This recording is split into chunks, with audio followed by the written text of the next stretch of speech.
নির্বাচনী উত্তাপের আবহে ফের নিজের চেনা মেজাজে ধরা দিলেন খড়গপুর সদরের বিজেপি প্রার্থী দিলীপ ঘোষ। শুক্রবার অমিত শাহের রোড শোয়ের আগে সকাল থেকে নিজের বিধানসভা কেন্দ্রের বিভিন্ন অলিতে গলিতে ঘুরে প্রচার করলেন খড়গপুর সদরের বিজেপি প্রার্থী তথা প্রাক্তন সাংসদ দিলীপ ঘোষ। তৃণমূল সাংসদ জুন মালিয়ার নাচ সংক্রান্ত মন্তব্য থেকে শুরু করে হুমায়ুন কবিরের অবস্থান, সব প্রসঙ্গে শ্লেষাত্মক আক্রমণ শানালেন তিনি। এদিন সকালে সাংবাদিকদের মুখোমুখি হয়ে একাধিক আক্রমণ শানিয়েছেন। আমি তো ভিডিও দেখিনি, শুনছি হাজার হাজার কোটি টাকা নাকি ডিল হচ্ছে। হুমায়ুন কবিরের কি মূল্য আছে তাকে লোক, তার নিজের পার্টি নাই, তার নিজের ক্যান্ডিডেট নাই, কোনো রীতি নীতি নাই। তো এরকম ভিডিও তো অনেক বেরোয় ইলেকশনের সময়, জানি না, সেটা তো উনি উত্তর দেবেন যদি হুমায়ুন কবির বলে থাকে। আর কার সঙ্গে ডিল, কার সঙ্গে অ্যালায়েন্স হবে সেটা তো ওরা ঠিক করবে, কোন পার্টি কার সঙ্গে করছে, বিজেপি কি করবে। জেতাক না, এখনই না আসতে পারেন, আমরা বাজাবো, আসুন না। উনি আছেন কোথায়? লোকেদের খড়গপুর মেদিনীপুর উড়িয়া বেরোবে যে এমপিকে ভোট দিলাম, তিনি কোথায়? একদিন একটু নাচ দেখে লোক খুশি হচ্ছে, ভালো করে নাচুন এসে, দেখতে চাইছি।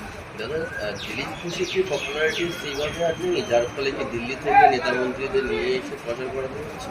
দিলীপ ঘোষ প্রেসিডেন্ট ছিল তখনও অমিত শাহ মোদীজি আসতেন, এখনো আসছে। সর্বভারতীয় পার্টি দিলীপ ঘোষের পপুলারিটি আছে কিনা খড়গপুরে জিজ্ঞেস করবো। চলো, হ্যাঁ, অমিত শাহর বড় র্যালি হবে প্রথম আমাদের খড়গপুরেতে। তো রোড শো আছে, উনি 21 সালেও এসছেন, আমরা জিতেছিলাম, আবার 26-এ আসছেন, ব্যাপক ভোটে জিতবো।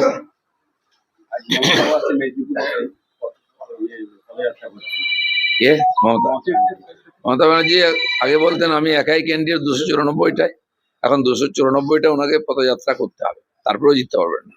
খড়গপুরের বেসরকারি হোটেলে গতকাল অভিষেক ব্যানার্জি আসেন এবং দলীয় কর্মীদের নিয়ে সভা করেন। কিভাবে দেখছেন? এর আগে তো অভিষেক ব্যানার্জি এরকম কর্মী বৈঠক করতে দেখিনি, বা মমতা ব্যানার্জিকে রাস্তায় হাঁটতে দেখিনি। কেন হাঁটতে হচ্ছে? আজকে পরিস্থিতি খারাপ, আরো খারাপ হচ্ছে, এরপরে সভা করার লোকই পাবেন না ওনারা।